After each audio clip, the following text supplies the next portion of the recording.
आइए जानते हैं वैशाख मास के शुक्ल पक्ष की मोहिनी एकादशी का महात्म्य, जो कि भगवान श्री कृष्ण और युधिष्ठिर जी के वार्तालाप का एक प्रसंग है। युधिष्ठिर ने पूछा, जनार्दन, वैशाख मास के शुक्ल पक्ष में किस नाम की एकादशी होती है? उसका क्या फल होता है तथा उसके लिए कौन सी विधि है? भगवान श्री कृष्ण बोले, महाराज, पूर्व काल में परम बुद्धिमान श्री रामचंद्र जी ने महर्षि वशिष्ठ से यही बात पूछी थी जिसे आज तुम मुझसे पूछ रहे हो। श्री राम ने कहा, भगवन, जो समस्त पापों का क्षय तथा सब प्रकार के दुखों का निवारण करने वाला व्रतों में उत्तम व्रत हो, उसे मैं सुनना चाहता हूँ। वशिष्ठ जी बोले, श्री राम, तुमने बहुत उत्तम बात पूछी है। मनुष्य तुम्हारा नाम लेने से ही सब पापों से शुद्ध हो जाता है, तथापि लोगों के हित की इच्छा से मैं पवित्रों में पवित्र उत्तम व्रत का वर्णन करूँगा। वैशाख मास के शुक्ल पक्ष में जो एकादशी होती है, उसका नाम मोहिनी है। वह सब पापों को हरने वाली और उत्तम है। उस व्रत के प्रभाव से मनुष्य मोहजाल तथा पातक समूह से छुटकारा पा जाते हैं। सरस्वती नदी के रमणीय तट पर भद्रावती नाम की सुंदर नगरी है। वहाँ धृतिमान नामक राजा, जो चंद्रवंश में उत्पन्न और सत्य प्रतिज्ञ थे, राज्य करते थे। उसी नगर में एक वैश्य रहता था, जो धन धान्य से परिपूर्ण और समृद्धिशाली था। उसका नाम था धनपाल। वह सदा पुण्य कर्म में ही लगा रहता था। दूसरों के लिए पौंसला, कुआं, मठ, बगीचा, पोखरा और घर बनवाया करता था। भगवान श्री विष्णु की भक्ति में उसका हार्दिक अनुराग था। वह सदा शांत रहता था।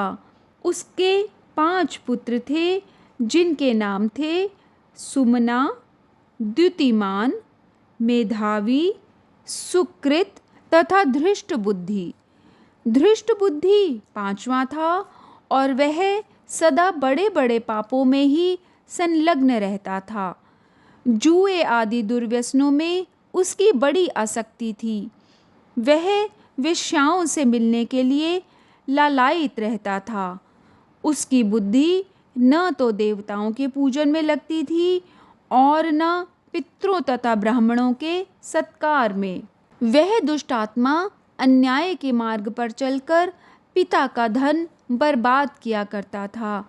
एक दिन वह वेश्या के गले में बाँह डाले चौराहे पर घूमता देखा गया।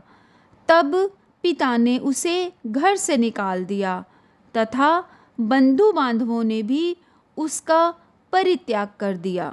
अब वह दिन रात दुख और शोक में डूबा तथा कष्ट पर कष्ट उठाता हुआ इधर उधर भटकने लगा। एक दिन किसी पुण्य के उदय होने से वह महर्षि कौंडिन्य के आश्रम पर जा पहुंचा। वैशाख का महीना था। तपोधन कौंडिन्य गंगा जी में स्नान करके आए थे।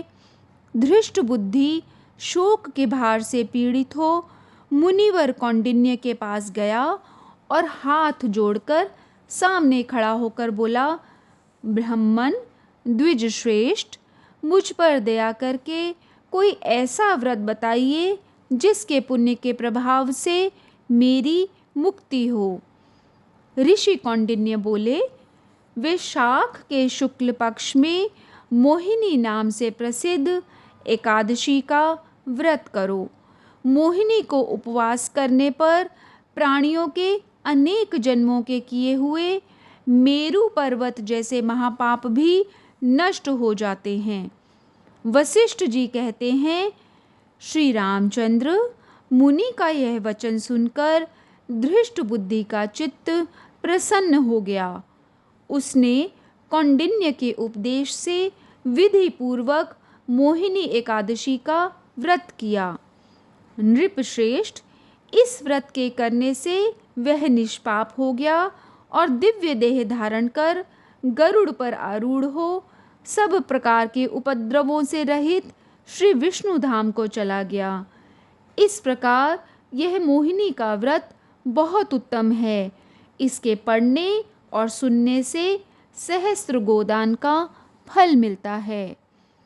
दोस्तों, यह था मोहिनी एकादशी व्रत का महात्म्य। इसको सुनने से, इसको करने से, इसको पढ़ने से सहस्त्र गोदान का फल मिलता है।